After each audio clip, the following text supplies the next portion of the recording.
নবী কাঁদেন আর বলেন আয়েশা, ওরে হাসরের ময়দানটা তো কত ভয়ঙ্কর হবে।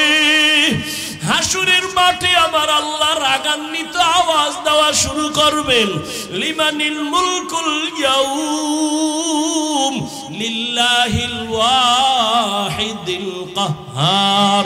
আল্লাহ বলবেন আজকের এই আদালতের রাজত্ব কার? আল্লাহ পাকে এত কঠিন একটা আওয়াজ দিবেন, রাগান্বিত আওয়াজ, হাসরের ময়দানটা থরথর করে কেঁপে উঠবে। আর আল্লাহ বলবে সূর্য নিচে নেমে আয়, যত তাপ আছে ছেড়ে দে। নবী বলেন সূর্যের গরমে জমিনটা মাটি থেকে তামা হয়ে যাবে, মানুষ দাঁড়াইতে পারবে না।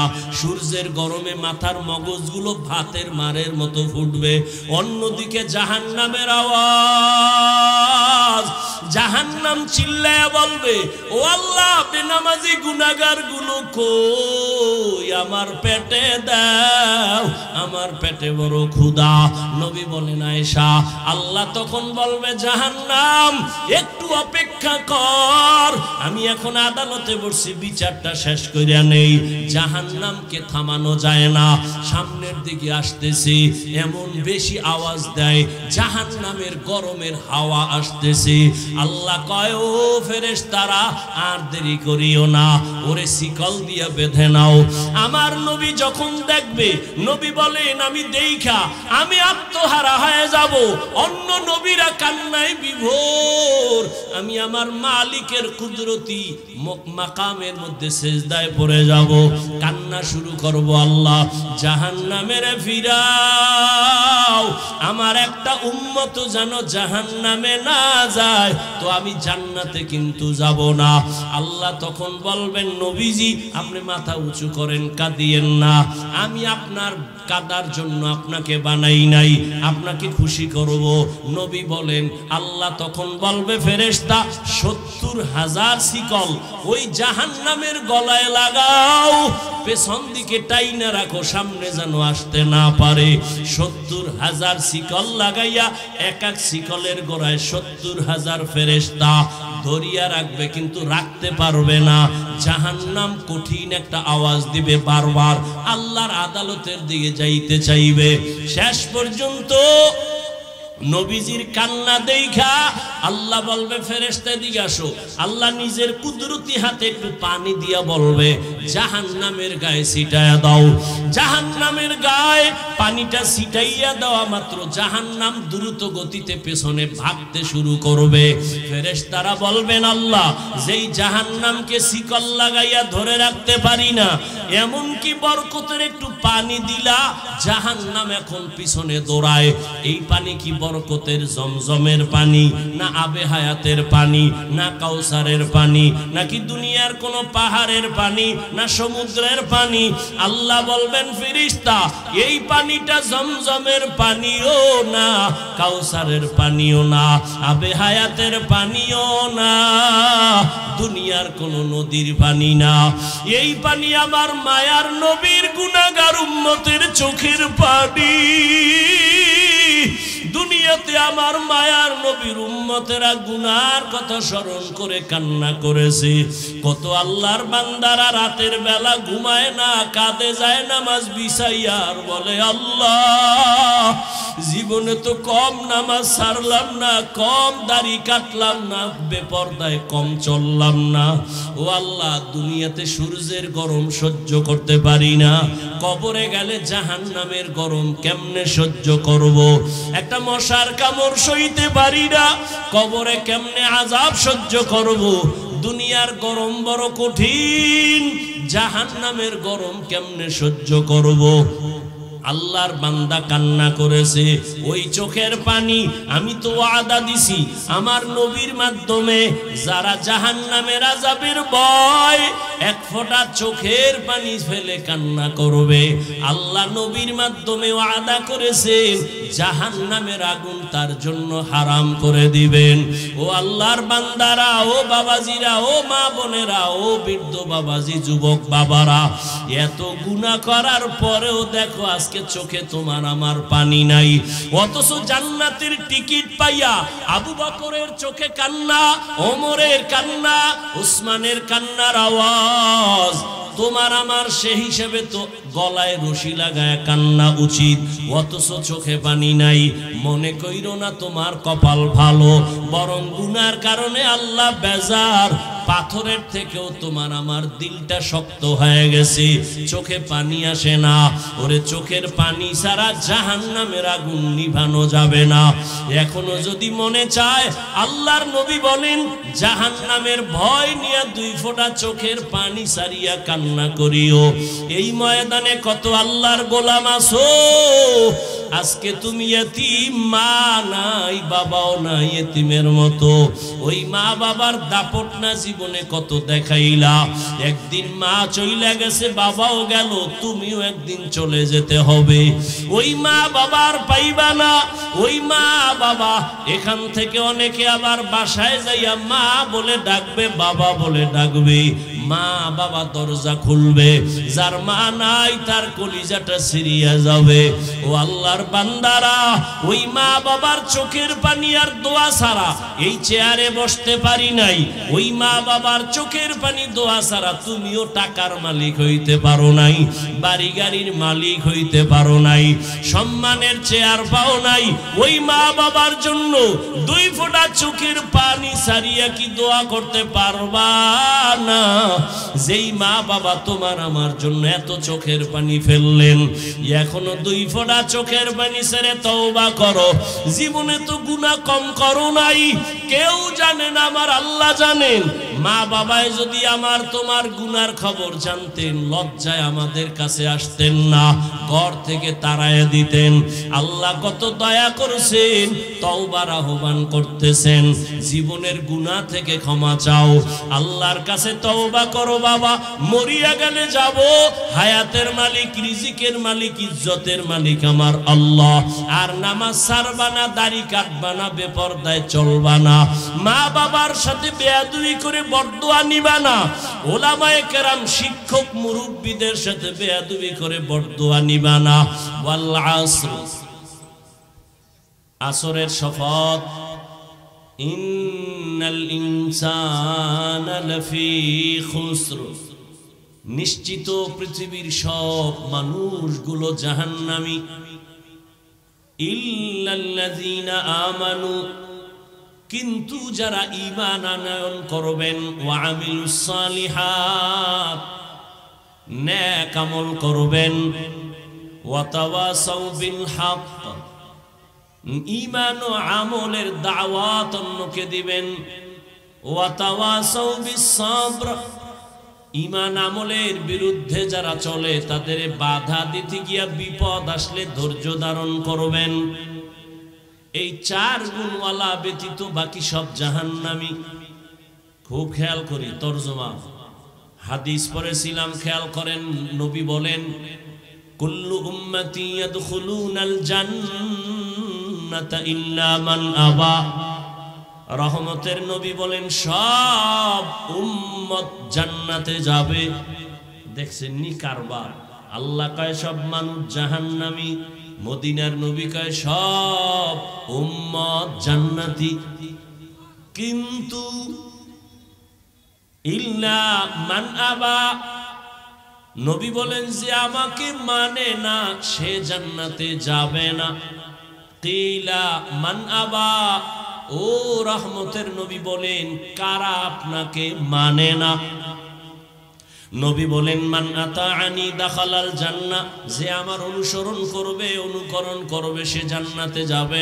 ওয়া মান আসানি ফাকাদ আবা, যে আমার বিরোধিতা করবে সে আমাকে অস্বীকারকারী হিসাবে জাহান্নামে যাবে। হাদিসের কিছু সামান্য ব্যাখ্যা 5 মিনিট শুনেন। নবী বললেন সব উম্মত জান্নাতে যাবে, যারা নবী মানে না তারা জান্নাতে যাবে না। কে নবী মানে, কে মানে না? সাহাবায়ে কেরামের প্রশ্ন, নবী আপনাকে মানে না তারা কারা? নবী স্পষ্ট স্কেল দিয়ে গেলেন, কে আমি মুহাম্মদ রে মানে, কে মানে না। আপনার আমার বলা বলি করে দ্বন্দ্ব বাড়ানোর প্রয়োজন নাই। কে নবী মানে কে মানে না, নবী নিজেই বলছেন। সাহাবায়ে কেরামের প্রশ্ন, হে নবী আপনাকে অস্বীকার করে মানে না তারা কারা?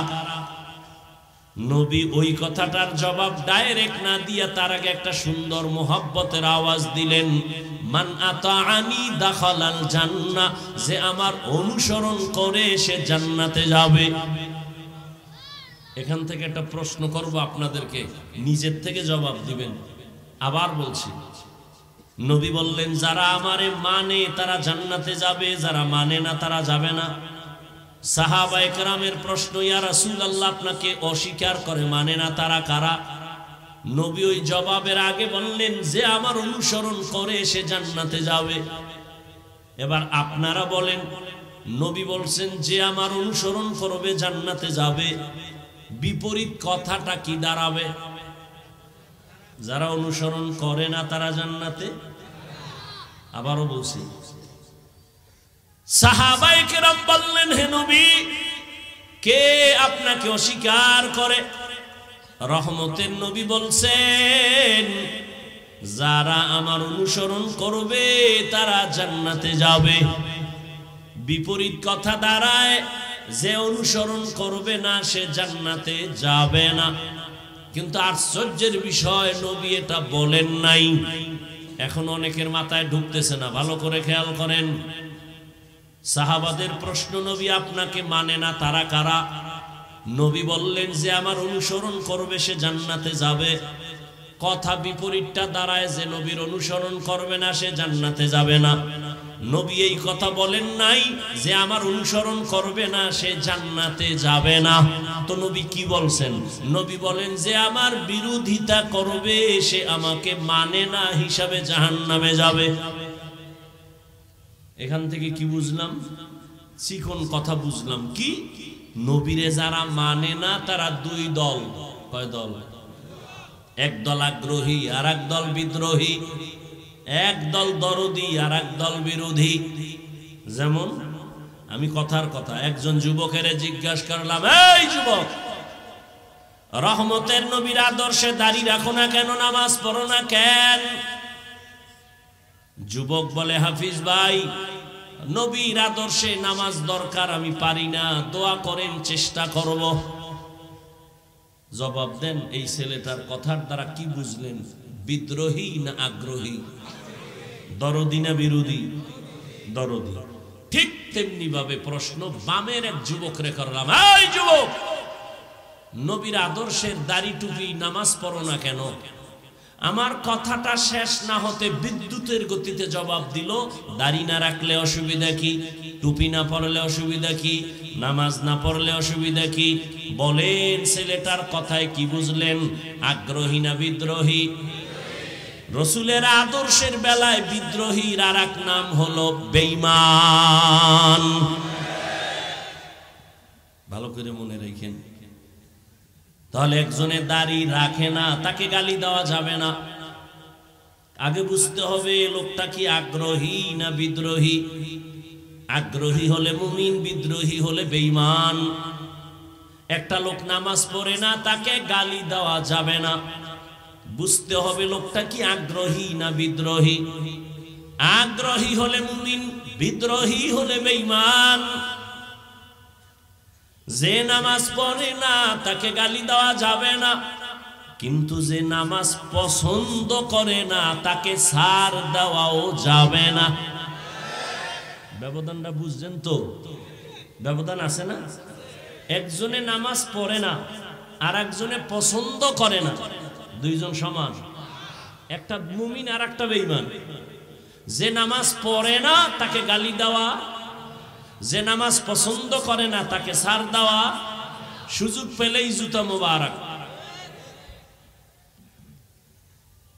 যে পর্দা করে না তাকে গালি দেয়া যাবে না, কিন্তু যে পর্দার বিধান পছন্দ করে না তাকে ছাড় দেওয়া যাবে না। তাসলিমার পরিণাম ফল স্মরণ করাইতে হবে। তাসলিমা কয় নারীর উপরে আল্লাহ পর্দা ফরজ কইরা একচেটিয়া নারীর উপরে আল্লাহ জুলুম করছে, আল্লাহ জালেম। নাউজুবিল্লাহর আওয়াজে বোঝা যায় ওর খালতো ভাই আপনারা। জোরে বলেন আল্লাহ জালেম, আল্লাহ জালেম। আল্লাহ খালি জালেম না, সামান্য একটু যদি ধাক্কা দেয় এ দুনিয়া শেষ করতে কয়দিন লাগবে? আল্লাহর দেওয়া পানি খাইতেছেন না আপনার আব্বাই দিছে? সূর্য কার?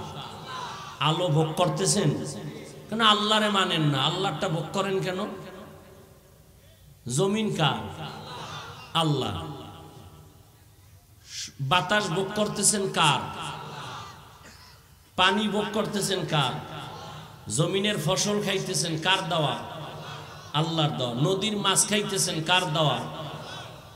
আল্লাহর দেওয়া। সব খাইয়া ডেইলি একবার মরেন, এরপরে আবার আল্লাহ জিন্দা করে। কি ঘুমাননি? ঘুম মানে মরা। দোয়া পরে আল্লাহ মরতেছি, দোয়াটাই তো মরা। আল্লাহুম্মা বিসমিকা আমুতু। হ্যাঁ, ও আল্লাহ তোমার নামে মরতেছি। বা মরা কেমন মরা?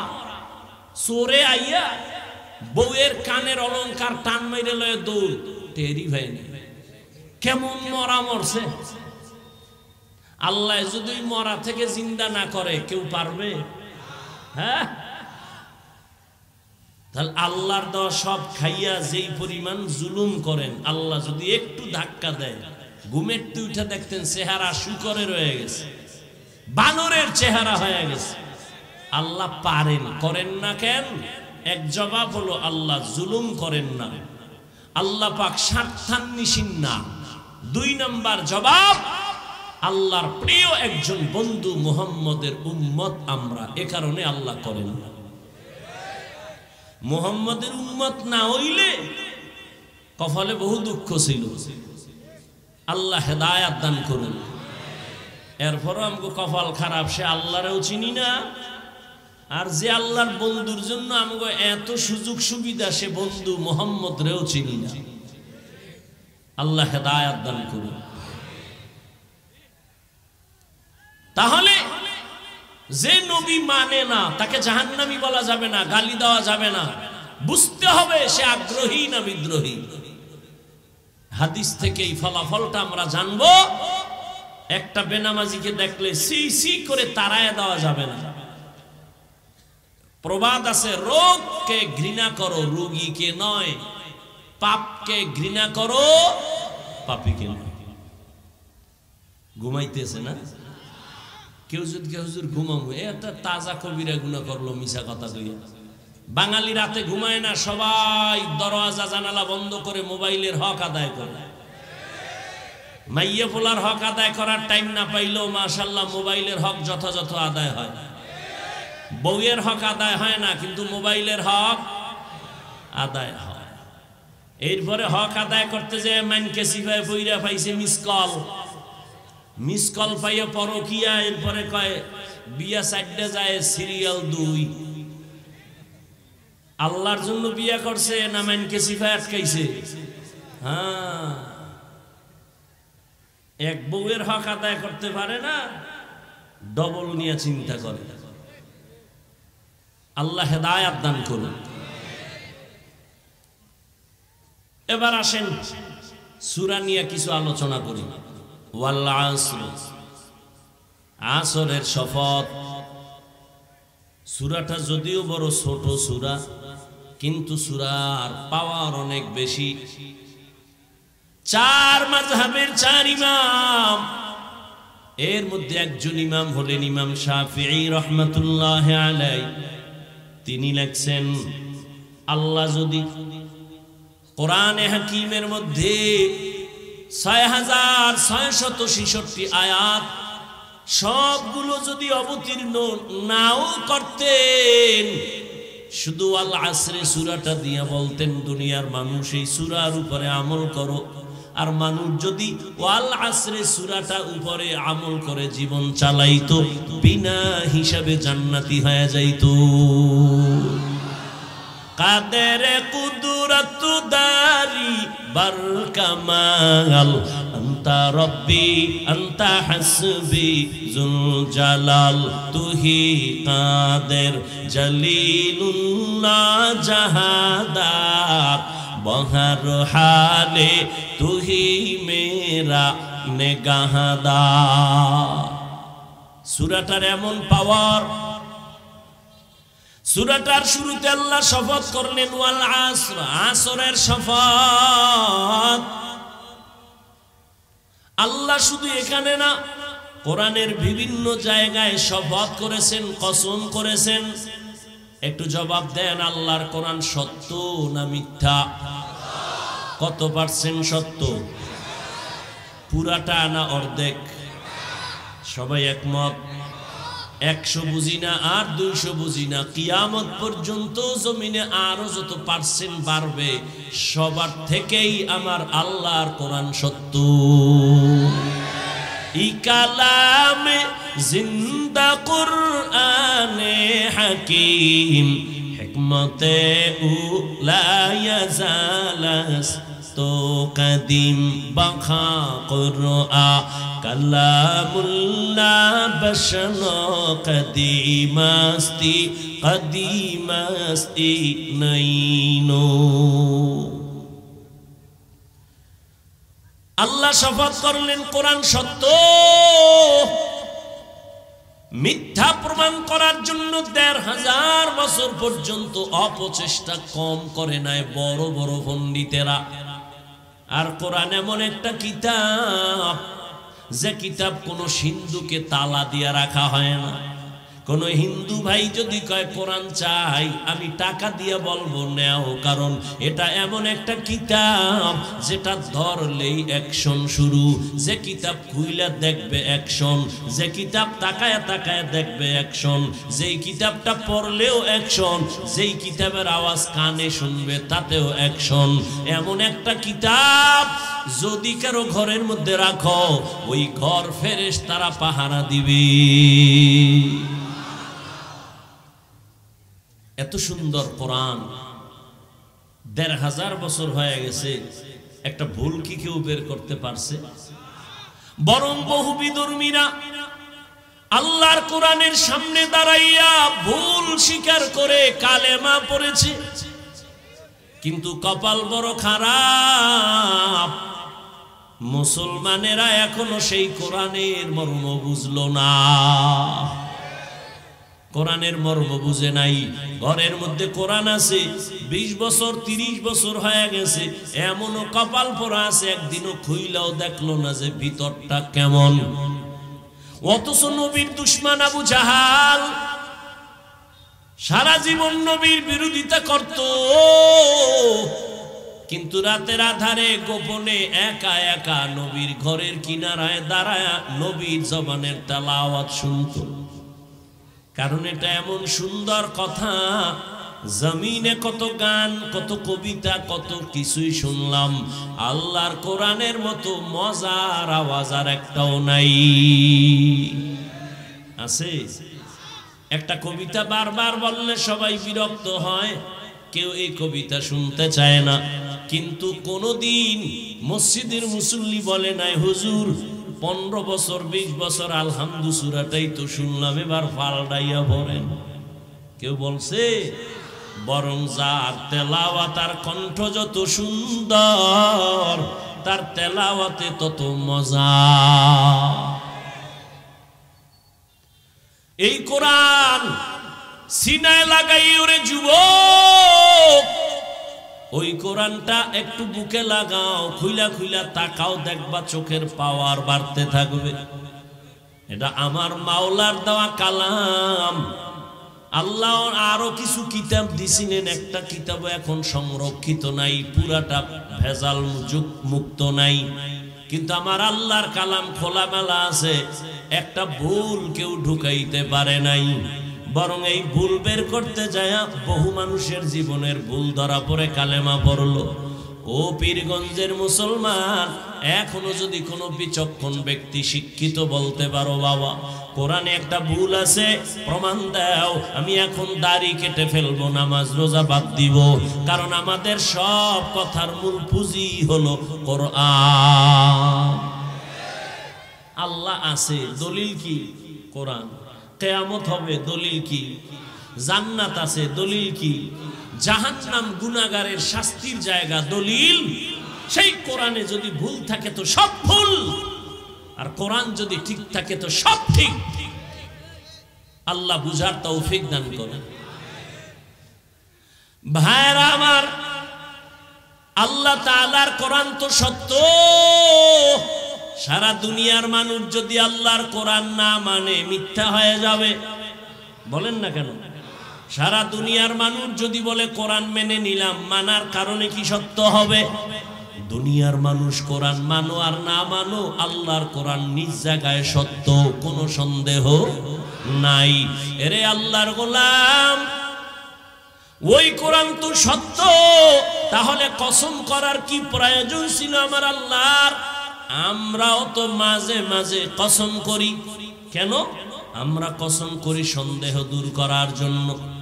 যেমন বললাম, ভাই আমার কথাটা এমন কয় বিশ্বাস করি না, তখন বলি কসম। কসম যখন খাইছো মেনে নিলাম। তাহলে আমগো কসমের উদ্দেশ্য কি? সন্দেহ দূর করা। আল্লাহর কোরআনে কি সন্দেহ আছে? কসম খাইয়া দূর করছেন? নাই।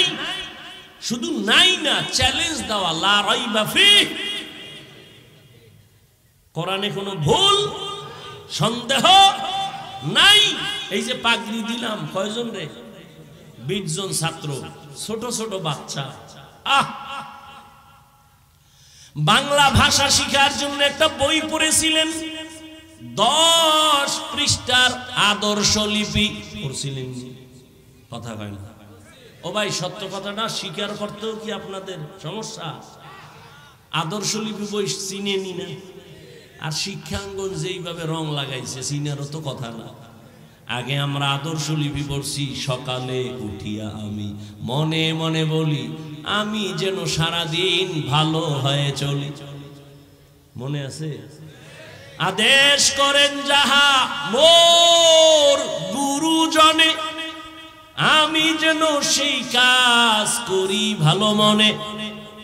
আর এখন ডিজিটাল যুগের পড়া, ক্রিং ক্রিং টেলিফোন, হ্যালো হ্যালো হ্যালো, কে তুমি কাকে চাও বলো বলো বলো, আমি ম্যাও হ্যালো ক্যাট বিড়ালকে চাই, জরুরি খবর আছে ডেকে দাও তাই, হামটিমা টিম টিম তার খাড়া দুটো শিং, তারা মাঠে পারে ডিম। কি ঠিক? বুঝা শুনে ঠিক কইও, ফিডা কিন্তু বন্ধ হয় নাই। ভাইরা আমার, একজনে কয় ভাই দাওয়াত, কয় আলহামদুলিল্লাহ, কয় আপনার বাড়ি, কয় নাউজুবিল্লাহ। জিন্দেগি মে বন্দগি তু কর নাহি,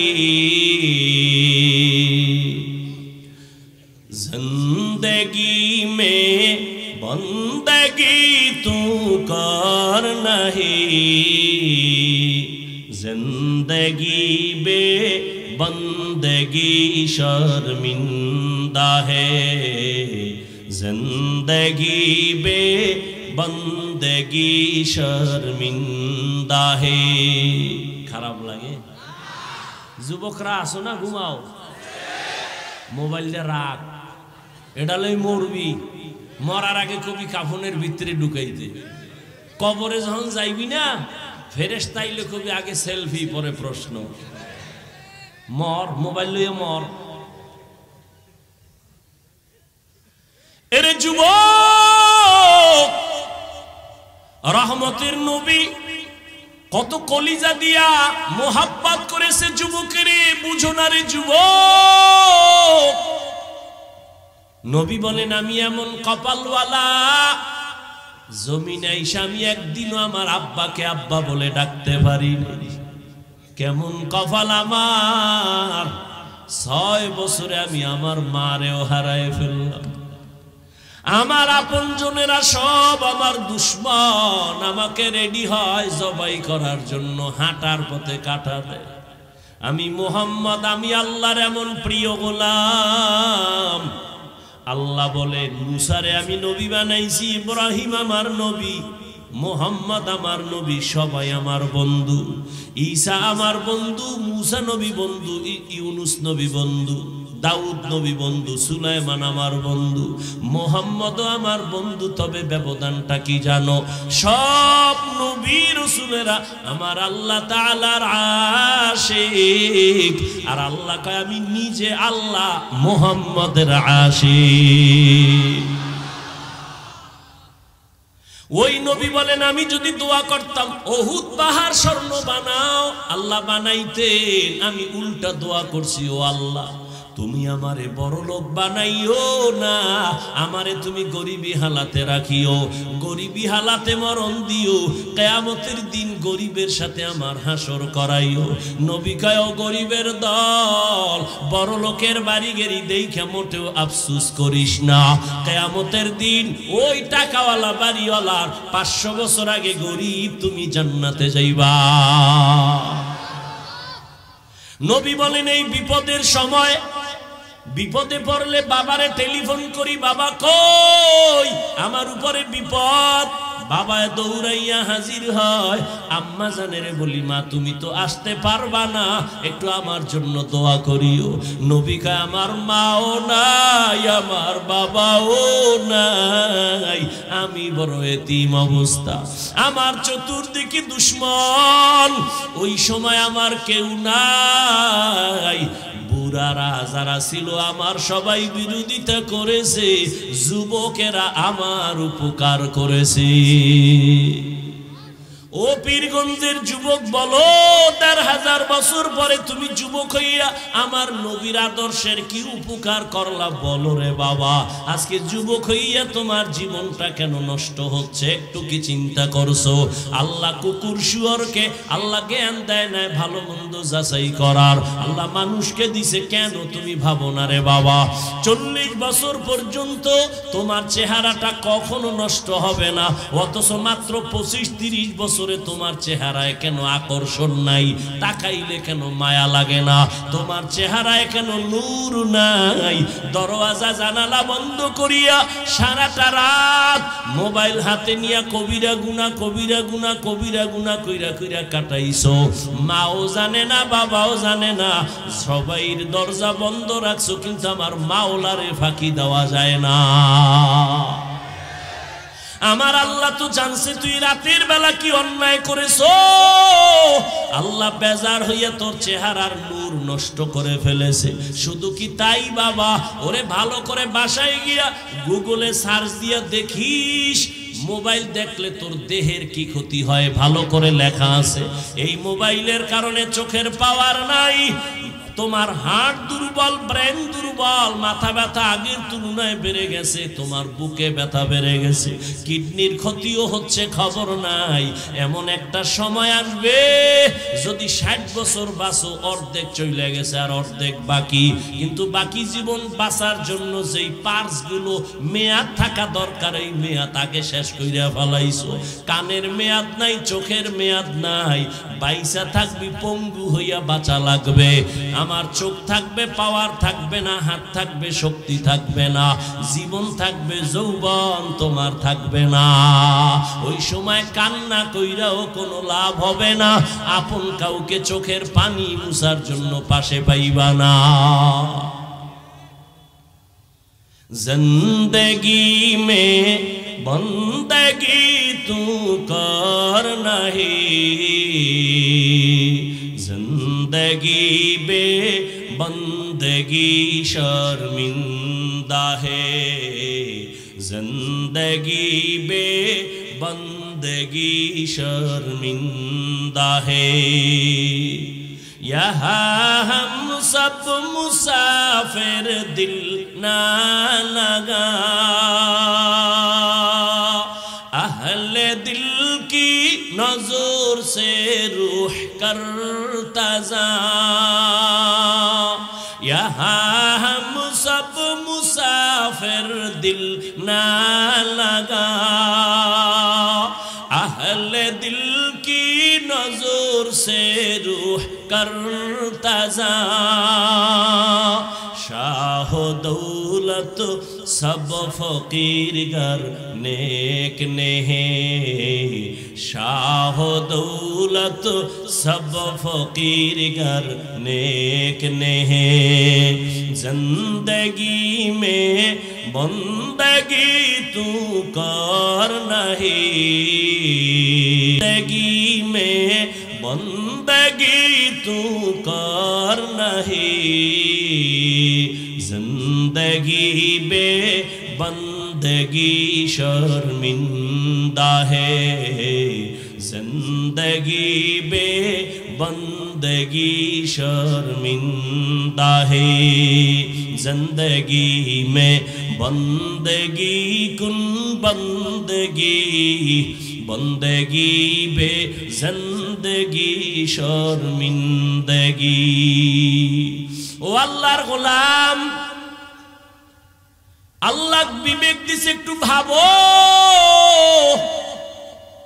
থানার আসামিরে পুলিশ বেতের বাড়ি দেয়, চোখে পানি নাই, আর কোরআনের বাগানে আইসা মানুষের দিল নরম, চোখে পানি হাউমাউ করে কান্না করে। এটা চিন্তার বিষয়। এতগুলো মানুষ পীরগঞ্জের মাঠে যদি কোন দুনিয়ার টাকাওয়ালা জমা করতে চাইতেন, কত পেরেশানি তার নিতে হইতো। এই মানুষগুলো আনার জন্য, আসা যাওয়ার জন্য ফ্রি গাড়ি দেওয়া লাগতো, ঠিক নেই? আবার বসার জন্য ভিআইপি চেয়ার, ফাঁকে ফাঁকে নাস্তা, না হয় চেয়ারের বাড়ি। আবার এই মানুষগুলোকে নিয়ন্ত্রণের জন্য আবার কত পুলিশ, কত প্রশাসন। বিবেকওয়ালারা একটু ভাবো, এই পীরগঞ্জের মাঠে রাত্র 12টা, ঘুমের চিন্তা নাই, খানার চিন্তা নাই, মানুষগুলো নিজের পকেটে টাকা ব্যয় করে কেউ হাঁটিয়ে আসছে, বসার বিছানা নাই, মাটি আর কাদা বালুর মধ্যে বসে গেছি। বড় ছোট ভেদাভেদ নাই, কে মাওলানা, কে গায়রে মাওলানা, কে ধনী, কে গরিব, সব একাকার হয়ে পড়ছে। এতগুলো মানুষরে নিয়ন্ত্রণের জন্য একজন পুলিশও নাই, প্রশাসনের কেউ নাই, সব ময়দান চুপচাপ। মনে হয় যেন কি নেওয়ার জন্য আসছে, কি যেন হারায় ফেলছে, সব আওয়াজ বন্ধ। কেউ যদি টেলিফোন করে মোবাইলটা অফ করে রাখবে, রিসিভ করবে না। ও বাবার একটু ভাবো, এটা কেমন করে সম্ভব? 1500 বছর আগে আমার মদিনাওয়ালা রসুলের আদর্শ মানার কারণেই সম্ভব। ইমামুল আউয়ালিন আল আখিরিন बहरे सदका रहमतल लिल आलमीन सय्यदुल कौनैन खत्मुल मुरसलीन आखिर मबूद फखरुल अव्वलीन। মোনাজাত পর্যন্ত ধৈর্য হবে। আল্লাহ সবাইকে কবুল করেন। ও যুবক বাবারা, কথাগুলো একটু শক্ত বলি, কিন্তু মোহাব্বতের কোনো কমতি নাই। যদি একটা যুবক বইলেই ফালাও, হাফিজ ভাই একটু প্যান্ডেল সাইরা নিচে আইয়াম গো, পাও দুইটা যদি ধরতেন আমরা নামাজ ছাড়তাম না, বল আমি লাভ দিয়া নিচে আসি। ও বাবা, জীবনটা এভাবেই চলে গেল, রাত নাই দিন নাই, পাগলের মতো সারা দেশে দৌড়াই। ফজরের পরে বয়ান, জোহরের পরে বয়ান, সারা জিন্দেগি কিসের রৌদ্র আর বৃষ্টি। পাও ধৈর্য ধৈর্য বয়ান করি, মনে হয় যেন তোমার টাকার কেনা আমি গোলাম। আবার ফাঁকে ফাঁকে মাপ চাই, কষ্ট পাই শুনি রে বাবা মাফ কইরা দাও। আবার মোনাজাতেও ক্ষমা চাই।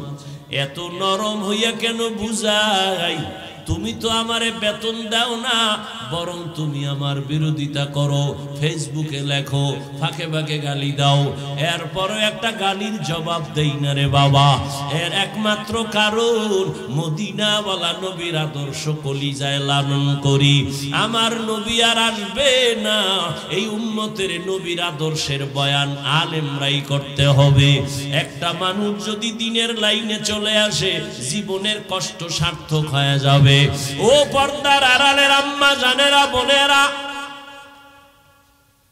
না খাইয়া কষ্ট করি আম্মা জান, এই ঠান্ডার ভেতরে আপনারা কত কষ্ট করে আসছেন, দেওয়ার মতো কিছুই নাই। তবে কলিজাটা দিয়া দোয়া করব, আমি হাফিজুর রহমানের দোয়া কবুল হবে না, কিন্তু এই মাঠের মধ্যে বহু আল্লাহর গোলাম আছে যাদের দোয়া কবুল না হয় ছাড়বে না। ওরা যদি আমিন কইয়াই দেয়, দোয়া কবুল হয়ে যাবে। দোয়া করব, হে মালিক, আমাদের হাতে দেওয়ার কিছু নাই, ও আল্লাহ তোমার কাছে কোনোটার অভাব নাই, তুমি কিছু দেওয়ার না দাও, আমার মুরব্বী, আমার বয়োজ্যেষ্ঠ যারা, আল্লাহ এদেরকে ইব্রাহিম নবীর আদর্শওয়ালা জীবন দান করেন। আমার কলিজার প্রত্যেকটা যুবকের ইসমাইল নবীর আদর্শওয়ালা জীবন দান করেন। আমার পর্দার আড়ালের মা বোনদের আল্লাহ পাক হাজেরা আলাইহা সালাম আর নবীর মেয়ে ফাতেমার আদর্শ দান করেন, বলেন আমিন। আল্লাহ শপথ করলেন এখানে না, আরো অনেক জায়গায়, ওয়াত্তিন ওয়াজ্জাইতুন ওয়া তুরি সিনিন ওয়া হাযাল বালাদিল আমিন ওয়াস সামাই যাতিল বুরুজ ওয়াল ইয়াউমিল মাউউদ ওয়া শাহিদিন ومشهود والضحى والليل إذا سجى ما ودعك ربك وما قلى لا أقسم بيوم القيامة ولا أقسم بالنفس اللوامة। আল্লাহ পাক বারবার কসম করেন, তিনের কসম, জৈতুনের কসম, তুরে সিনার কসম, নিরাপদ শহর মক্কা নগরীর কসম। আল্লাহ কসম কেন করলেন, তার সংক্ষিপ্ত জবাব, আল্লাহর সব কথাই সত্য, গুরুত্বপূর্ণ, তবে যেই জিনিসের উপরে কসম করছেন ওই জিনিসটা বড় দামি, বুঝাবার জন্য। দ্বিতীয়, কসমের পরে যে কথা বলবেন এই কথাগুলো অনেক দামি, গুরুত্বপূর্ণ, এদিকে মানুষের অন্তর আকৃষ্ট করার জন্য। আল্লাহ বলেন ওয়াল আসর, আসরের শপথ, তার মানে আসর বড় দামি একটা সম্পদ। এই আসরটাকে যারা মূল্যায়ন করবে, কাজে লাগাবে, এরা দুনিয়ায় বাদশাহ, পরকালেও বাদশাহ। আসর বড় দামি একটা সম্পদ, জানি না ধৈর্য হবে কিনা, আল্লাহ তৌফিক দিবেন কিনা। তাহলে আমি আসর নিয়ে কিছু কথা যদি পারি শেষে বলবো। আল্লাহ কসম খাইয়া কি বলেন, ইন্নাল ইনসানা লাফি খুসর। কসমের পরের কথা গুরুত্ব আছে না নাই? কসমের কারণে তো গুরুত্ব বেড়ে গেল, কিন্তু আল্লাহ পাকের কুদরত, আবার আল্লাহ তাকিদ দিলেন ইন্না, নিশ্চয়ই, একটা না, আবার তাকিদ দিলেন লাফি, লাম তাকিদ, অবশ্যই সব মানুষগুলো জাহান্নামে যাবে। ইন্নাল ইনসানা, আল্লাহ বলেন সব মানুষ লাফি খুসর, জাহান্নামে যাবে।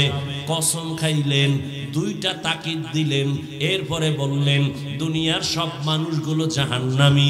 আল ইনসানের আলিফ লাম ইস্তিগরাকি, একজন মানুষও বাদ নাই। বাংলাদেশের সব মানুষ জাহান্নামী, আমেরিকার সব মানুষ জাহান্নামী। আল্লাহ কসম খাইয়া বলছেন, দুইটা তাকিদের সিল লাগায় বলছেন, নিশ্চয়ই সব মানুষগুলো জাহান্নামী। সন্দেহ আছে? এর দূর হইনা বাড়ি গেলে উপায় কি? যে আল্লাহ কসম খাইছে, দুইবার তাকিদ দিছে, সব মানুষ জাহান্নামী, তার ওয়াজ হইনা লাভ কি? বাড়িল, কথা শেষ। কিন্তু নামের ব্রেক লাগানো আছে, ইল্লা, সব মানুষ জাহান্নামে যাবে, কিন্তু 4 গুণওয়ালা মানুষ জাহান্নামে যাবে না। আবার ওদিকে নবী কি কইছে? কুল্লু উম্মতি ইয়াদখুলুনাল জান্নাহ, সব উম্মতেরা জান্নাতি। তাহলে বিড়ি টানলে আর অসুবিধা কি?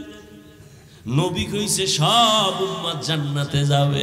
নবী কয় আমিও কিন্তু নামের ব্রেক লাগায় দিছি, সব উম্মত জান্নাতে যাবে, কিন্তু আমারে যারা মানে না তারা জান্নাতে যাবে না। আল্লাহ বলেন সব মানুষগুলো জাহান্নামে যাবে, কিন্তু 4 গুণওয়ালা মানুষ জাহান্নামে যাবে না। প্রথম গুণের নাম ঈমান, দ্বিতীয় গুণের নাম হলো নেক আমল। আলাসের সূরা তো সবাই পারেন, কিন্তু মৌলিক কিছু কথা একটু শুনে যান। আলাসের সূরাটা কি কইয়া যাইতেছে আমাদের। সব মানুষ জাহান্নামে যাবে, 4 গুণওয়ালা মানুষ জান্নাতে যাবে। প্রথম গুণ হলো ঈমান, দ্বিতীয় গুণ হলো নেক আমল। কয়টা হইল? আরো বাকি কয়টা? ভালো করে খেয়াল করেন। বাকি 2 গুণের প্রথমটা হলো ঈমান ও আমলের দাওয়াত, অন্যকে দেওয়া। 4 নাম্বার গুণ, যারা ঈমান আমলের বিরোধিতা করে তাদের বাধা দেওয়া। বাধা দিতে গেলে বিপদ আসবে, ধৈর্য ধারণ করা। তার মানে সহজ কথা, ঈমান আমলের দাওয়াত দাও, এর নাম তা'মুরুনা বিল মা'রুফ, অন্যায়ের বাধা দাও, ওয়া তানহাউনা আনিল মুনকার। এবার ভাগ করতেছি। 4 গুণের প্রথম 2টা ঈমান আর নেক আমল, এই 2টা গুণ হলো আল্লাহর হক। কার হক? বাকি 2টা গুণ হলো বান্দার হক। আল্লাহর হকে যদি ত্রুটি থাকে আল্লাহ বলেন আমি মাফ করব, কিন্তু বান্দার হক যদি ত্রুটি করো, বান্দা যদি ক্ষমা না দেয়, আমি আল্লাহ ক্ষমা দিব না। সূরা আসর থেকে কি জানলেন? যাদের ঈমান আছে, নেক আমল করেন, এখনো কিন্তু জান্নাত রেডি না, আরো কয় গুণ বাকি। ঈমান আনছেন, নেক আমল করেছেন, মাত্র 2টা আল্লাহর হক, আরো 2টা গুণ আপনার বাকি আছে। ঈমান আমলের দাওয়াত অন্যকে দিবেন, যারা উল্টা পাল্টা করে বাধা দিবেন, ন্যায় ভালো কাজের আদেশ দিবেন, অন্যায় বাধা প্রদান করবেন অন্যকে। এখন দাওয়াত দিবেন, তাও সিস্টেম আছে। অন্যায় একজনে করে, তারে বাধা দিবেন কেমনে, তারও নিয়ম আছে, মন গড়া না। এলাকায় কোন এক বুজুর্গ আইছে, ঘাড়ের উপর একটা থাপ্পড় দিয়ে যদি কোন কিও হুজুর জিকির টিকির ঠিক মতো করেননি, এটা আদব হবে? আদব হবে না। একজনে অন্যায় করে, লাঠি নিয়ে আগে ফিডাফিডি শুরু করবেন, ইসলাম এটাকে বলে না। ইসলাম বলে শাসন করো, শোষণ করবা না। শাসন করার নাম ইনসাফ, শোষণ করার নাম জুলুম। ও স্বামী, আল্লাহ পাক 2 দায়িত্ব, আল্লাহর হক, ঈমান আর নেক আমল। এই 2টা দায়িত্ব যারা পালন করেন, তারা শুধুমাত্র আল্লাহর হক আদায়ের রাস্তায় আসছেন। বাকি 2টা গুণ আছে বান্দার হক। ঈমান আমলের দাওয়াত দিবেন, যারা ঈমান আমলের লাইনে নাই, অন্যায় করবে, বাধা দিবেন। এই 2টা গুণ যাদের এখনো নাই, আপনার জান্নাত এখনো পূর্ণ রেডি হয় নাই। এখন কথা হলো, ঈমান আর আমলের দাওয়াত অন্যকে দিবেন, অন্যকে। এবার অন্যের বয়ান শুনেন। ইয়া আইয়ুহাল্লাযীনা আমানু কু আনফুসাকুম ওয়া আহলিকুম নারা ওয়াকুদুহান নাসু ওয়াল হিজারা আলাইহা মালাইকাতুন গিলাযুন শিদাদুন লা ইয়াসুনাল্লাহা মা আমারাহুম ওয়া ইয়াফআলুনা মা ইউমারুন।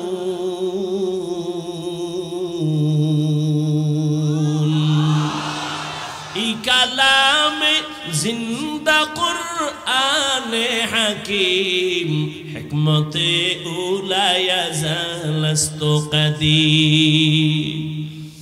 আল্লাহ কয় মুমিন জাহান্নামের আগুন থেকে নিজেকে বাঁচাও, তোমার আহালকে বাঁচাও। ওয়াল আসরে সূরার আলোচনাগুলো শুনেন। জাহান্নাম থেকে নিজেকে বাঁচাও, এটা 1 নাম্বার দায়িত্ব। দ্বিতীয় দায়িত্ব তোমার আহালকে বাঁচাও। তৃতীয় দায়িত্ব তোমার সমাজের বাঁচাও। 4 নাম্বার দায়িত্ব উম্মতের বাঁচাও। এবার কে কারা হাল? সন্তান মা বাবার হাল। ও মা বাবা, জাহান্নাম থেকে নিজে আগে বাঁচেন, সন্তানকে বাঁচান। স্বামী স্ত্রী আপনার আহাল। ও স্বামী, জাহান্নাম থেকে আপনি আগে বাঁচেন, আপনার স্ত্রীকে বাঁচান। ও ইমাম ও খতিব সাহেব, মুসল্লি আপনার আহাল। আপনি জাহান্নাম থেকে আগে নিজেকে বাঁচাবেন, এরপরে মুসল্লিদেরকে বাঁচাবেন। ও আল্লাহর গোলাম, ও এলাকার মেম্বার কমিশনার, ওয়ার্ডের মানুষকে আগে নিজে বাঁচেন, ওয়ার্ডের মানুষকেও জাহান্নাম থেকে বাঁচান। ও চেয়ারম্যান সাহেব, আপনি ইউনিয়নবাসীকে বাঁচাবেন, আগে আপনিও বাঁচবেন। ও এমপি সাহেব, আপনিও জাহান্নামের আগুন থেকে বাঁচেন, আপনার সদস্য যারা আপনার আসনে তাদেরও বাঁচাবেন। সরকার প্রধান, আপনিও জাহান্নাম থেকে বাঁচেন, আপনারা হালপুরা দেশবাসী এদেরকেও বাঁচান। উলামায়ে কেরাম জাহান্নাম থেকে বাঁচবেন, গোটা দুনিয়ার উম্মত আপনারা হাল, উম্মতেরও বাঁচাবার দাওয়াত দেন, চেষ্টা করেন। মা বাবা সন্তানের হক আদায় করেন। অনেক মা বাবা কান্না করে, সন্তান আমার হক আদায় করে না। আমি বলি আব্বা জান আম্মা জান, সন্তানের হক আদায় করছেননি, ঈমান আমল নিজে আনছেন, সন্তানের দাওয়াত দিছেননি। ও স্বামী, ঈমান আমল আনছেননি আর স্ত্রীকে দাওয়াত দিছেননি। কয় দেওয়ার রাস্তাই তো নাই, বিয়া করছি ডানা কাটা ভরি। এইরকম এক ভেজাল লাগিয়ে গেছে। বাঘের বাচ্চা যারে শয়তান ভয় পায়, 27 বছরের যুবক ওমরের আদালত। বাবাই গিয়া দাঁড়ায় বলে, আমার সন্তান আমার হক আদায় করে না। ওমর তো ওমর, কথার আগে তরবারি রেডি। তুমি ছেলের বিরুদ্ধে বিচার দিলা, ছেলে কই? কয় বাড়ি। কয় না, আমি বাদী আর বিবাদী দোনোজন লাগবো, ডাকাও। ছেলেরে ডাকাইছে, তুই বাবার হক আদায় করো না কেন? ও কাঁপতেছে আর কয়, খলিফাতুল মুসলিমিন বেয়াদবি মাফ করবেন, আমার কি কথা বলার অনুমতি আছে? কয় আছে, বলো। বলে আমার হক আব্বার উপরে, আমার মা বাবার পক্ষ থেকে কি আমার উপরে কোনো হক আছে? বলে আছে। জানতে পারি? বলে পারো। ওমর বলে 1 নাম্বার হক বলবো। এরে আব্বা জান আম্মা জান, 1 নাম্বার আপনার হক, ভালো মা একজন ঘরে আনবেন। কি মা? ভালো মা। কই পাবেন? বলে পার্কের গোড়ায়। হ্যাঁ, শহরে বাজারে দেখো নারীদের ঢল, পর্দাবিহীন তারা করে ঝলমল, অন্যকে তার দিকে আশিক বানায়, অন্যকে তার দিকে আশিক বানায়। দেশটায় আজি ধ্বংস নারীর বেপরদায়, সবার মুখে একই আওয়াজ, হায় হায় হায়। এরে আল্লাহর বান্দা, ভালো করে বুঝো। ওমরে ফারুক বলেন 1 নাম্বার হক, ভালো মা ঘরে আনবে। ছেলে ডাক দিয়ে কয়, খলিফাতুল মুসলিমিন আমার আব্বাই হক আদায় করে নাই, ভালো মা ঘরে আনে নাই, ডানা কাটা ভরি নিয়ে আসছে। ডানা কাটা ভরির মানে কি? ও ঘরে আইয়া শুধু ডানা কাটবে। ঘরের মধ্যে আইয়াই কয়, তোর বাবার ব্যবহার ভালো না, ডানা খারাপ, এটারে বাদ দে। কিছুদিন পরে কয়, তোর মায়ের ডানাও ভালো না, বাদ দে। কয় করুমু কি? কয় শহরে ফ্ল্যাট ল। ফ্ল্যাট লইয়া শ্বশুর শাশুড়ি বাদ লইয়া গেছে ফ্ল্যাটে। এবার ছেলে একদিকে, বউ আর একদিকে দৌড়ায়। কিছুদিন খাইয়া এবার বউ কয়, তোর ডানাও খারাপ, তোর কল্লা আর ডানা কাইটা আমি হিজরত করা শুরু করলাম। ঠিক নি?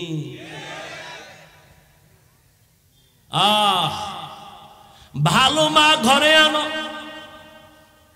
ভালো মা কেমন একটু বলি? ধৈর্য হবে তো? ছোট ভাই বিয়া করে ফেলেছে, বড় ভাই এখনো বিয়া করে নাই। ছোট ভাই একদিন ডাক দিয়া কয়, ও মিয়া ভাই আপনি বিবাহ করেন না কেন? কয় মাইয়া ভাই না। দেশে কি মাইয়ার অভাব? কয় যেমন মাইয়া চাই তেমন পাই না। খুব যুবকেরা শুনিস, তোকে কপালে বিয়া নাই। যেই পরিমাণ মোবাইলে অ্যাডভান্স হইয়া আসো, কপালে বিয়া নাই। আর যদি থাকেও তো বউ পাবি না, পাবি জল্লাদ। জুতা মোবারক দিয়া তোরে ফিডাইয়া জাল মিটাইব বিয়ার স্বাদ কেমন। কয় না হুজুর টেনশন নাই, কোরআন শপথ করছে কোরআন। আমি কই মাইয়া যে কোরআন লইছে সিরিয়াল কত? কয় কেমনে কই? আমি কই তোর সিরিয়াল যত মাইয়ার দাও তত। তোর সিরিয়াল কত? কয় 3। 2 মাইয়ার পরে এটা 3। আমি কই মাইয়াও 2 ফলার পরে তুই 3। আল খবিসাতু, কথা কন না? হ্যাঁ, খবিসের সাথে খবিস। তেঁতুল গাছ লাগায় যদি কয় আল্লাহ 2টা আম দিও, হবে? কোনদিন না। এক বেচারা দেহে আদরের হোলা লইয়া কি সুমা খায়, বাবা খায়, আমি যদি একটা পাইতাম। এক হুজুরের দ্বারা গেছে, হুজুর অমুকে দেহি ছেলে লইয়া খুব আদর করে, আমারও মন চায় একটু যদি দোয়া করতে। যা 1 বছর লাগবো। ঠিক আছে, 1 বছর অপেক্ষা করছে, কি ছেলেও নাই মাইয়াও নাই, মাথা গরম হয়ে গেছে। আবার দৌড়, হুজুর কি দোয়া করলেন? ছেলে তো ভাই না, মাইয়াও ভাই না, আপনাকে দোয়ায় বোধহয় অ্যাকশন নাই, পরের বাড়ি খান তো। হুজুর বলে আমাকে দোয়া ঠিক আছে, তুমি বিয়া করছো? কয় না। বিবাহ না করে সন্তানের আশা করা যেমন বোকামি, মদিনাওয়ালা নবীর আদর্শ জবাই করিয়া শান্তির দোয়া করাটাও বোকামি। दुनिया में हो दुनिया का तलबगार न हो, बाजार से गुजर हो खरीदार न हो। ये दुनिया एक मिसले कागज फूल है, ये दुनिया एक मिसले कागज फूल है। जिंदगी में बंदगी तू कर नहीं, जिंदगी में बंदगी तू कर नहीं, जिंदगी में बंदगी शर्मिंदा है, जिंदगी में बंदगी शर्मिंदा है। বড় ভাই বলে মেয়ে পাই না বিয়ে করার মতো। ছোট ভাই মনে মনে ভাবছে একটা সম্ভ্রান্ত পরিবারের মাইয়া বোধহয় ভাই চায়, খোঁজ লাগায় পাইছে 1 কোটিপতির মেয়ে। ভাইকে বললেন, ভাই তোমার কপাল খুলছে, সম্ভ্রান্ত পরিবারের একটা মেয়ে পেয়েছি। এবার ভাই ডাক দিয়ে কয় কেমন? কয় অনেক সুন্দরী রূপসী।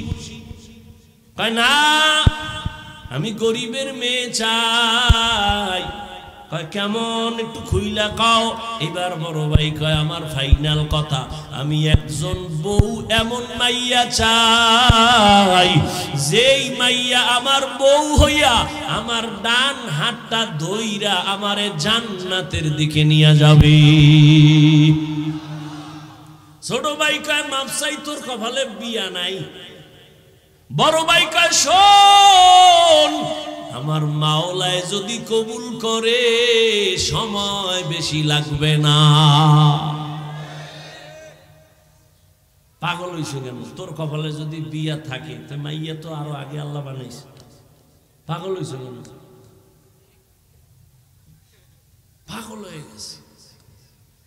মায় কয় তোরে কোটিপতির সুন্দরী এনে দেবো, কারণ আমার ফেতনি বালা, আমার কোটিপতি লাগতো না। এরপর কি করছে, ওটারে পাওয়ার জন্য আর একজনের জবাই করছে। জবাই করে পরিণাম ফল কি হইল, মাইয়াও জেলে, এই ফোলাও জেলে, শেষ ফল ফাঁসি। কি হইল?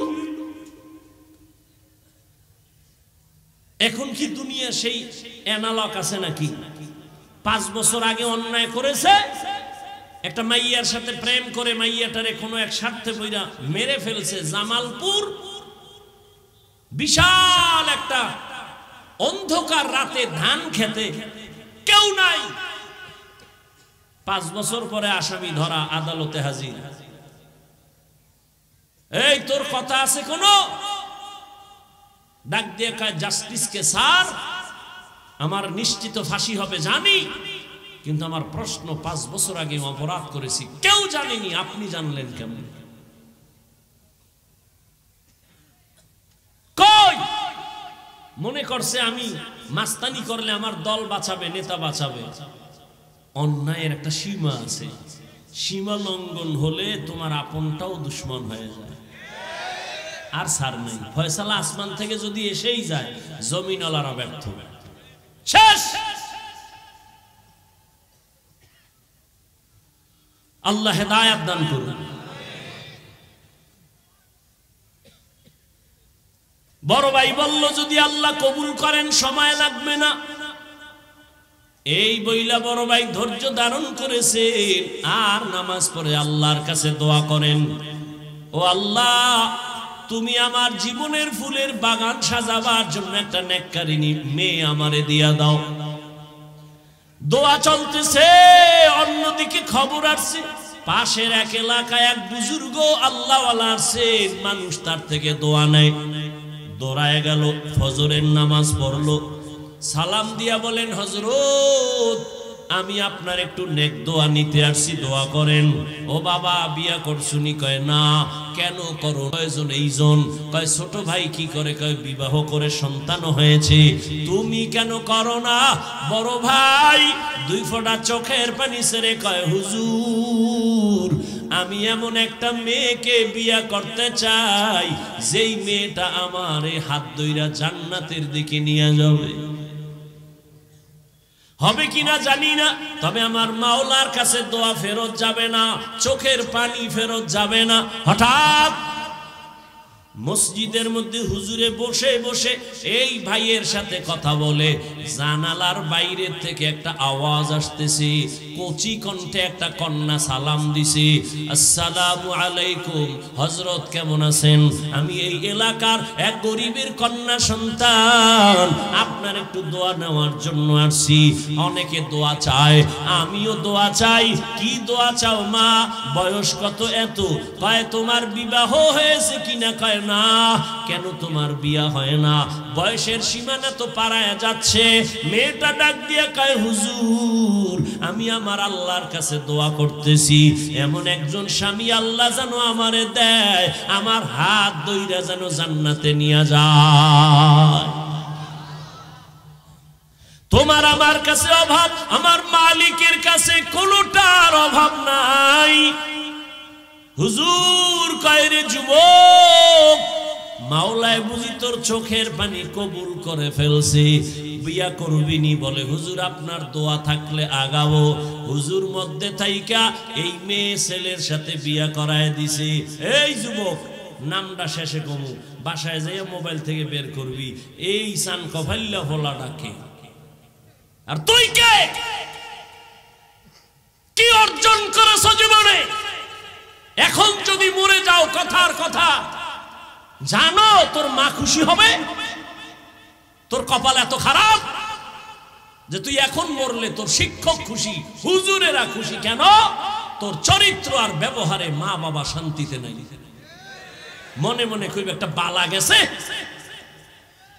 বালিশে মাথা লাগায় ভাবিস যে আমার কপালটা এত খারাপ কেন? আমার মতোই তো যুবকে যুবক, তোমার মতো যুবক জীবনে মাদ্রাসার বারান্দায় যায় নাই, আলিফ বাতা পড়ে নাই, স্কুলে পড়ে, কলেজে পড়ে, চাকরি করে, সত্য কথাটা স্বীকার করো বাবা। বলো তোমার মতো জেনারেল লাইনের সন্তান যুবক স্কুল কলেজে পড়িয়া 5 বেলার নামাজ পড়ে, সত্য বলো আসেনি? আর বয়ানের দরকার নাই, তুমি নিজেরে জিজ্ঞাসা করো তোমার কপাল কেন এত খারাপ, তুমি কেন পারো না রে বাবা? এই পীরগঞ্জের ভেতরে এমন কি তোমার মতো ব্যবসায়ী নাই, দাড়িওয়ালা 5 ওয়াক্ত নামাজি? বলো বাবা তুমি কেন পারবা না? তোমার মতো যুবক জেনারেল লাইনে থাইকাও ব্যবসা করে, চাকরি করে, RAB, army, police, BDR, doctor, professor, engineer, OC, DC SP, 5 বেলার নামাজি দাড়িওয়ালা, সত্য কথা সাক্ষী দাও আছে না নাই? তুমি নিজের বিবেকটাকে জিজ্ঞাসা করো তুমি কেন পারবা না? তোমার মতো যুবক নদীর মধ্যে মাছ ধরে, নামাজ ছাড়ে না, জিজ্ঞাসা করো বিবেকটাকে তুমি কেন পারো না? তোমার মতো যুবক রাস্তায় গাড়ি চালায়, নামাজ ছাড়ে না, বলো তুমি কেন পারো না? তোমার মতো যুবক ধান কাটে, জমিনে গিয়া নামাজ ছাড়ে না, গামছা বিছাইয়া তারপরে নামাজ পড়ে, বলো বাবা তুমি কেন পারবা না? ও পর্দার আড়ালের আম্মা জানেরা, বোনেরা, আপনাদের কপাল কত ভালো। আজকে এই পীরগঞ্জের স্টেজে 20টা ছেলের মাথায় পাগড়ি পরাইলাম, ওদের সিনার মধ্যে 30 পারা কোরআন জমা, আদর্শ লিপি 10 পৃষ্ঠার একটা হাফেজ বাংলাদেশ ঘুইরা পাইবা না। আর 30 পারা কোরআন 8 বছরের সন্তানের সিনায় মাত্র 6 মাসে মুখস্থ। ওদের মা বাবার মতো আজকে ঈদের আনন্দে আর কেউ নাই। ওর মা বাবা যে আজকে ঈদের আনন্দে আছে, আমার ছেলে হাফেজ হাজারো হাজারো মানুষের সামনে আজকে পাগড়ি নিল। কিয়ামতের দিন আমার আল্লাহ ডাকবে, আয় আয়, দুনিয়াতে কোরআন পইরা মানুষের পাগড়ি নিছো, আর মানুষ তোর তেলাওয়াত শুনে কান্না করছে। আজকে কোটি কোটি জান্নাতীদের সামনে আয়, একটু কোরআন তেলাওয়াত শোনা, আমি আল্লাহ নিজে তোর তেলাওয়াত শুনবো। আর তোর মা বাবার একটু ডাক, তোর মা বাবাই কত কষ্ট করিয়া খাইয়া না খাইয়া তোরে লেখাপড়া শিখাইছে। ওরে তোর মা কত রাত্র ঘুমাইতে পারে নাই, তোর মা কতবার খানা খায় নাই, ঘরে মেহমান ভরা, মা নিজে গোস্ত পাকাইয়া মেহমানের খাওয়ায়, মা এক টুকরা গোস্ত খায় না। কেন আমার ছেলেটা মাদ্রাসায় পড়ে, না জানি কি খায় না খায়, ওই চিন্তা কইরা মা এক টুকরা গোস্ত মুখের মধ্যে দেয় না। আর মোনাজাতে কাঁদে আর বলে, ও মালিক আমার ছেলেটারে তুমি আলেম বানাইও, কোরআনে হাফেজ বানাইও, কিয়ামতের ময়দানে আমার ছেলের দ্বারা যেন আমার জান্নাত রাজা রাস্তা ক্লিয়ার হয়। ও মা বোনেরা, আপনারা কি পারেন না একটা ভালো ছেলের মা হইয়া কবরে যাবেন? ওরে আপনারা তো নবীদের মায়ের মতো দামি মা, আপনারা তো সাহাবায়ে কেরামদের মায়ের মতো দামি মা। খাদিজা রাদিয়াল্লাহু আনহার মতো দামি নারী, ফাতেমা রাদিয়াল্লাহু আনহার মতো দামি নারী, আপনারা তো আয়েশা রাদিয়াল্লাহু আনহার মতো দামি নারী। ও পর্দার আড়ালের আম্মা জানেরা, আপনারা তো ইসমাঈল নবীর মা হাজেরা আলাইহিস সালামের মতো দামি নারী, আপনারা তো ঈসা নবীর মা মারিয়াম আলাইহিস সালামের মতো বড় দামি নারী। এই দুনিয়ায় বড় আল্লাহর দুশমন ফেরাউন আল্লাহর সাথে বেয়াদবি আর চ্যালেঞ্জ কইরা নিজেরে খোদা দাবি করলো। জানা থাকলে একটু বলেন আপনারা, সেই বেঈমানের ঘরে তার স্ত্রীকে?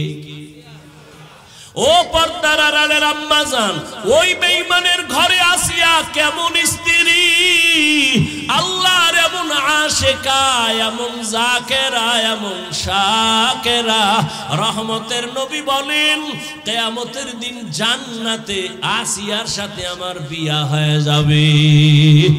ও পীরগঞ্জের মা, আপনার স্বামী তো ফেরাউনের মতো খারাপ না, আপনার স্বামী তো আলেমের মোহাব্বত করে। আপনি যদি নামাজ পড়িয়া স্বামীর জন্য দোয়া করতেন, ও আল্লাহ আমার স্বামী দিন নাই রাত নাই কত কষ্ট করে কামাই করে, একটা স্বামীও নিজের জন্য কষ্ট করে না।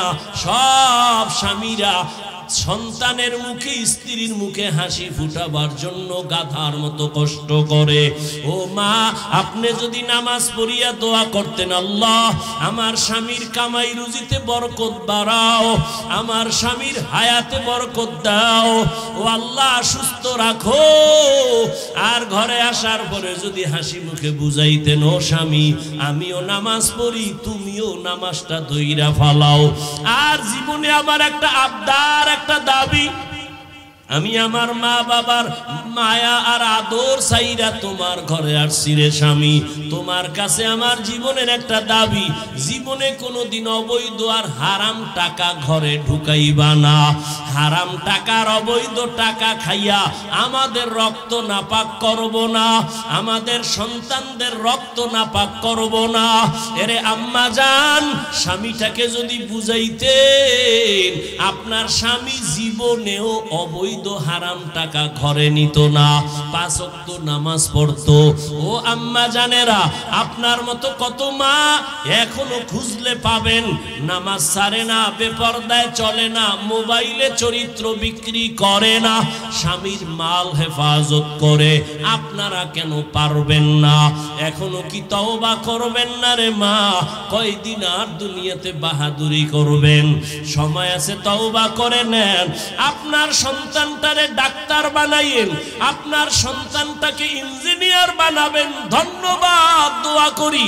আপনার সন্তানকে প্রফেসর বানাবেন, আলহামদুলিল্লাহ। তবে আমার দাবি, আপনার সন্তানটারে বেয়াদব বানাইবেন না।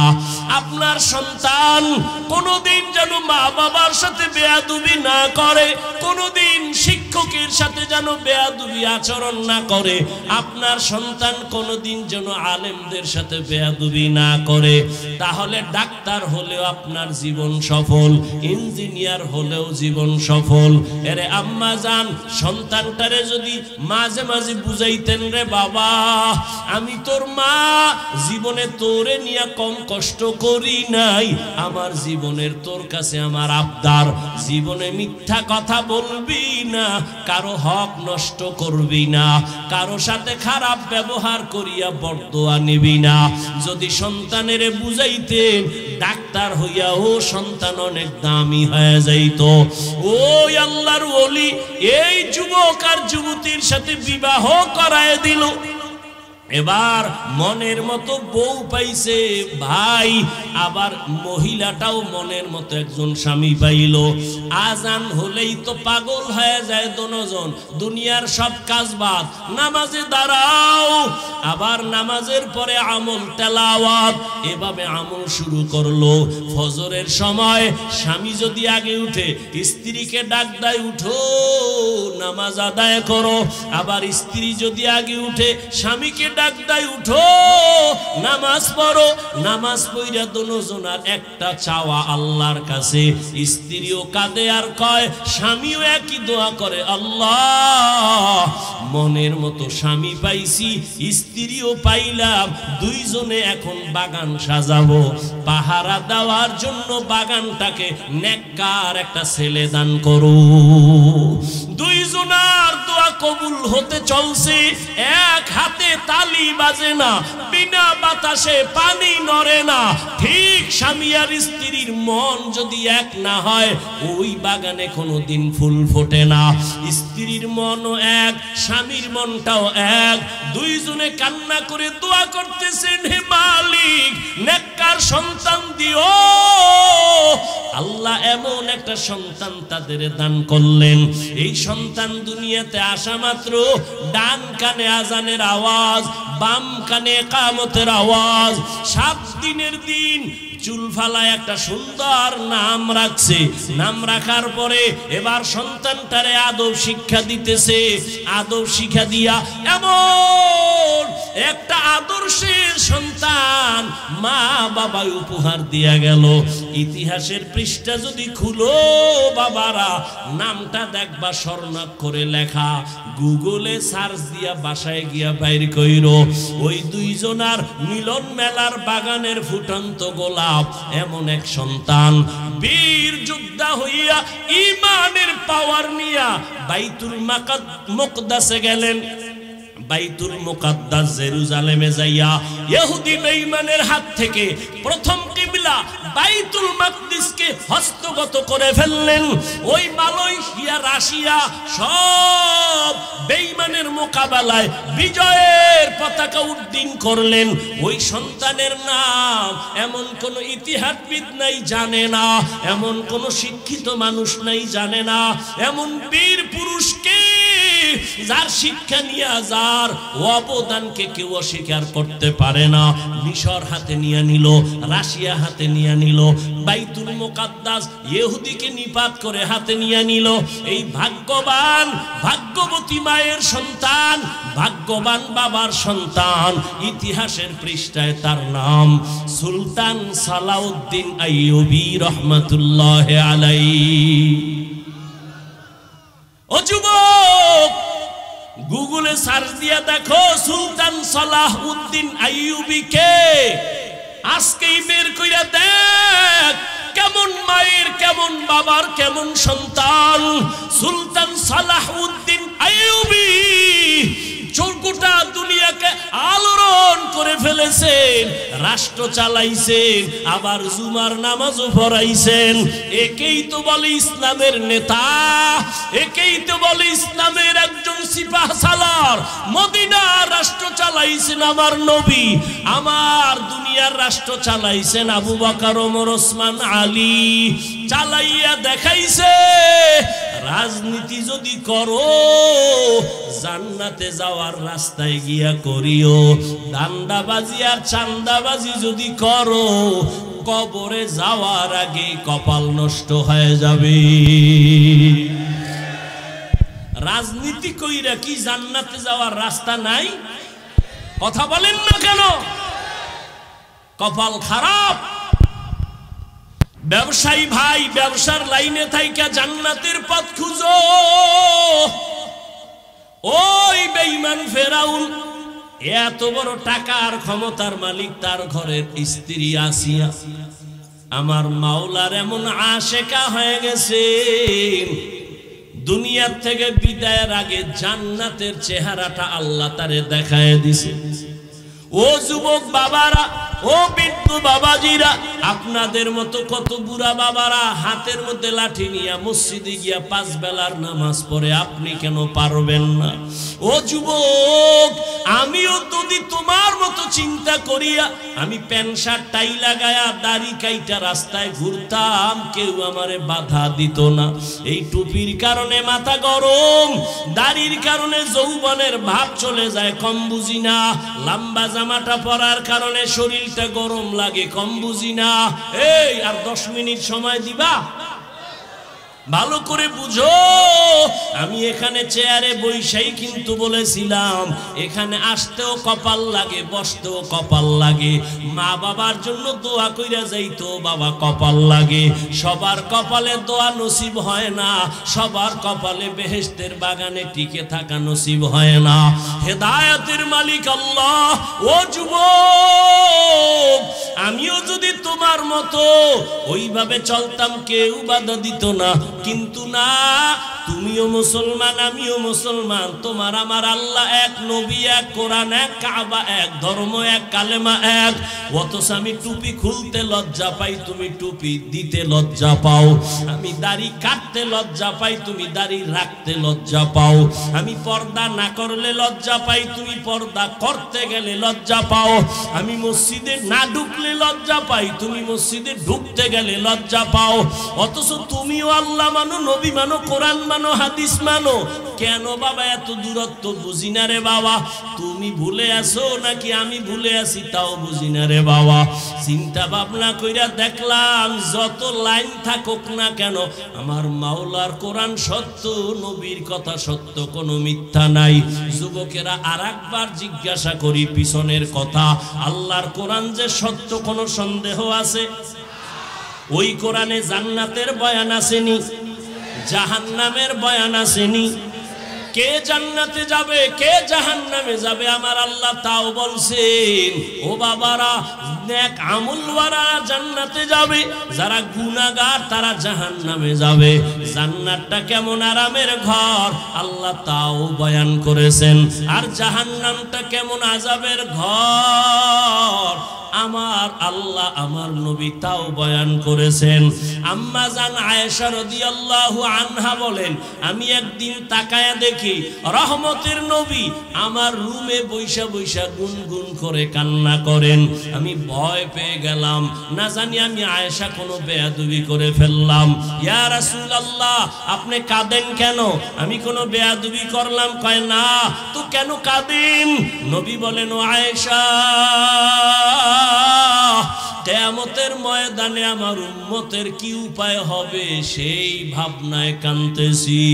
কিয়ামতের ময়দানে তো ভয়ঙ্কর, এত ভয়ঙ্কর হবে। আম্মা জান আয়েশা বলেন, ইয়া রাসূলুল্লাহ, কিয়ামতের ময়দান কেমন ভয়ঙ্কর? নবী বলেন, এই জমিন হবে কিয়ামতের মাঠ, আরাফার ময়দান হবে আল্লাহর আদালত। মানুষগুলো সবাই উলঙ্গ দাঁড়ায় যাবে, এই জমিনে সব মানুষ উলঙ্গ দাঁড়াবে। আম্মা জান আয়েশা কয়, নারীরাও? কয় হ্যাঁ, নারীরাও উলঙ্গ, পুরুষেরাও উলঙ্গ দাঁড়াবে। আম্মা জান বলেন, ও নবী, একজনে কি আর একজনারে দেখা লজ্জা পাবে না?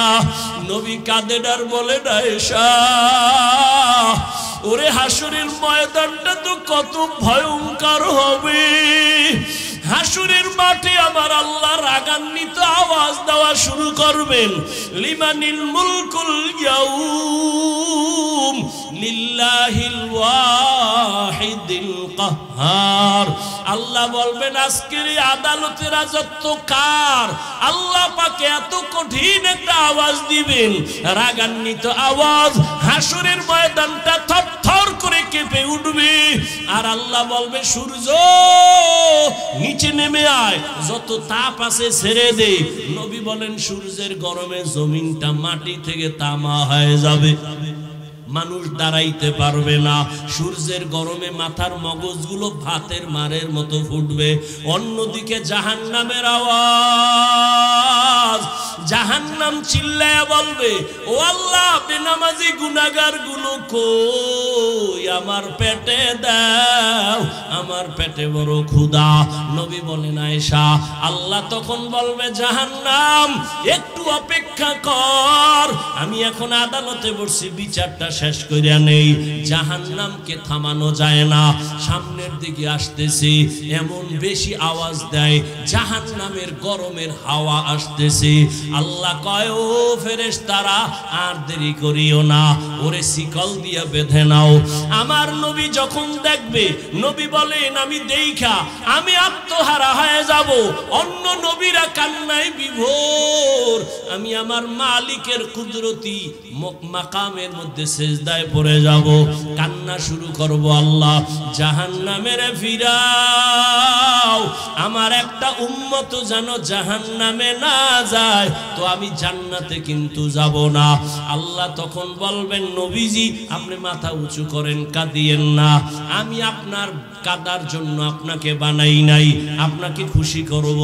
নবী বলেন, আল্লাহ তখন বলবে, ফেরেশতা ৭০,০০০ শিকল ওই জাহান্নামের গলায় লাগাও, পেছন দিকে টাইনা রাখো, সামনে যেন আসতে না পারে। ৭০,০০০ শিকল লাগাইয়া এক এক শিকলের গোড়ায় ৭০,০০০ ফেরেশতা ধরিয়া রাখবে, কিন্তু রাখতে পারবে না। জাহান্নাম কঠিন একটা আওয়াজ দিবে, বারবার আল্লাহর আদালতের দিকে যাইতে চাইবে। শেষ পর্যন্ত নবীজির কান্না দেখা আল্লাহ বলবে, ফেরেশতা দিকে আসো। আল্লাহ নিজের কুদরতি হাতে একটু পানি দিয়া বলবে, জাহান্নামের গায়ে ছিটাইয়া দাও। জাহান্নামের গায়ে পানিটা ছিটাইয়া দেওয়া মাত্র জাহান্নাম দ্রুত গতিতে পেছনে ভাগতে শুরু করবে। ফেরেশতারা বলবেন, আল্লাহ, যেই জাহান্নামকে শিকল লাগাইয়া ধরে রাখতে পারি না, এমন কি বরকতের একটু পানি দিলা, জাহান্নাম এখন পিছনে দৌড়ায়। এই পানি কি বরকতের জমজমের পানি, না আবে হায়াতের পানি, না কাউসারের পানি, নাকি দুনিয়ার কোন পাহাড়ের পানি, না সমুদ্রের পানি? আল্লাহ বলবেন ফেরেশতা এই পানিটা জমজমের পানিও না, কাউসারের পানিও না, আবে হায়াতের পানিও না, দুনিয়ার কোন নদীর পানি না। এই পানি আমার মায়ার নবীর গুনাহগার উম্মতের চোখের পানি। দুনিয়াতে আমার মায়ার নবীর উম্মতেরা গুনার কথা স্মরণ করে কান্না করেছে। কত আল্লাহর বান্দারা রাতের বেলা ঘুমায় না, কাঁদে যায় নামাজ বিছাইয়া আর বলে আল্লাহ জীবনে তো কম নামাজ ছাড়লাম না, কম দাড়ি কাটলাম না, বেপরদায় কম চললাম না। ও আল্লাহ দুনিয়াতে সূর্যের গরম সহ্য করতে পারি না, কবরে গেলে জাহান্নামের গরম কেমনে সহ্য করব? একটা মশার কামড় সইতে পারি না, কবরে কেমনে আযাব সহ্য করব? দুনিয়ার গরম বড় কঠিন, জাহান্নামের গরম কেমনে সহ্য করব? আল্লাহর বান্দা কান্না করেছে। ওই চোখের পানি আমি তো ওয়াদা দিছি আমার নবীর মাধ্যমে যারা জাহান্নামের আযাবের ভয় এক ফোঁটা চোখের পানি ফেলে কান্না করবে, আল্লাহ নবীর মাধ্যমে ওয়াদা করেছেন জাহান্নামের আগুন তার জন্য হারাম করে দিবেন। ও আল্লাহর বান্দারা, ও বাবাজিরা, ও মা বোনেরা, ও বৃদ্ধ বাবাজি, যুবক বাবারা, এত গুনাহ করার পরেও দেখো আজকে চোখে তোমার আমার পানি নাই। অথচ জান্নাতের টিকিট পাইয়া আবু বকরের চোখে কান্না, ওমরের কান্না, উসমানের কান্নার আওয়াজ। তোমার আমার সেই হিসেবে তো গলায় রশি লাগায় কান্না উচিত, অথচ চোখে পানি নাই। মনে কইরো না তোমার কপাল ভালো, বরং গুনার কারণে আল্লাহ বেজার। পাথরের থেকেও তোমার আমার দিলটা শক্ত হয়ে গেছে, চোখে পানি আসে না। ওরে চোখের পানি ছাড়া জাহান্নামের আগুন নিভানো যাবে না। এখনো যদি মনে চায়, আল্লাহর নবী বলেন জাহান্নামের ভয় নিয়ে 2 ফোঁটা চোখের পানি সারিয়া কান্না করিও। এই ময়দানে কত আল্লাহর গোলাম আছো, আজকে তুমি এতিম, মা নাই বাবাও নাই, এতিমের মতো। ওই মা বাবার দাপট না জীবনে কত দেখাইলা। একদিন মা চইলা গেছে, বাবাও গেল, তুমিও একদিন চলে যেতে হবে। ওই মা বাবার পাইবা না। ওই মা বাবা এখান থেকে অনেকে আবার বাসায় যাইয়া মা বলে ডাকবে, বাবা বলে ডাকবে, মা বাবা দরজা খুলবে, যার মা নাই তার কলিজাটা ছিঁড়িয়া যাবে। ও আল্লাহর বান্দারা, ওই মা বাবার চোখের পানি আর দোয়া ছাড়া এই চেয়ারে বসতে পারি নাই। ওই মা বাবার চোখের পানি দোয়া ছাড়া তুমিও টাকার মালিক হইতে পারো নাই, বাড়ি গাড়ির মালিক হইতে পারো নাই, সম্মানের চেয়ার পাও নাই। ওই মা বাবার জন্য 2 ফোঁটা চোখের পানি ছাড়িয়া কি দোয়া করতে পারবা না? যেই মা বাবা তোমার আমার জন্য এত চোখের পানি ফেললেন, এখনো 2 ফোঁটা চোখের পানি ছেড়ে তওবা করো। জীবনে তো গুনাহ কম করো নাই, কেউ জানে না, আমার আল্লাহ জানেন। মা বাবায় যদি আমার তোমার গুনার খবর জানতেন, লজ্জায় আমাদের কাছে আসতেন না, ঘর থেকে তাড়ায় দিতেন। আল্লাহ কত দয়া করেছেন, তওবার আহ্বান করতেছেন। জীবনের গুনাহ থেকে ক্ষমা চাও, আল্লাহর কাছে তওবা করো। বাবা মরিয়া গেলে যাব, হায়াতের মালিক, রিজিকের মালিক, ইজ্জতের মালিক আমার আল্লাহ। আর নামাজ ছাড়বা না, দাড়ি কাটবা না, বেপরদায় চলবা না, মা বাবার সাথে বেয়াদবি করে বরদোয়া নিবা না, ওলামায়ে কেরাম শিক্ষক মুরব্বীদের সাথে বেয়াদবি করে বরদোয়া নিবা না। তওবা করার মতো যদি কারো অন্তর তৈরি হয়, মুনাফিকি যদি অন্তরে না থাকে, 2 হাত আমার আল্লাহকে দেখাইয়া দাও। আয় আল্লাহ হাতগুলো কবুল করে নেন, তওবা কবুল করে নেন, তওবার উপরে মজবুত হইয়া চলার মতো তৌফিক দান করেন, আমিন।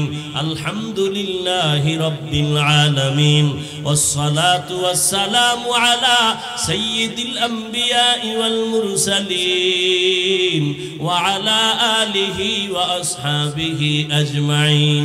ইয়া আরহামার রাহিমিন,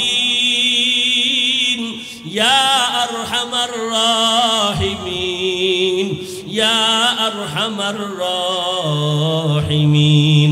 রব্বিরহামহুমা কামা রাব্বায়ানি সগীরা।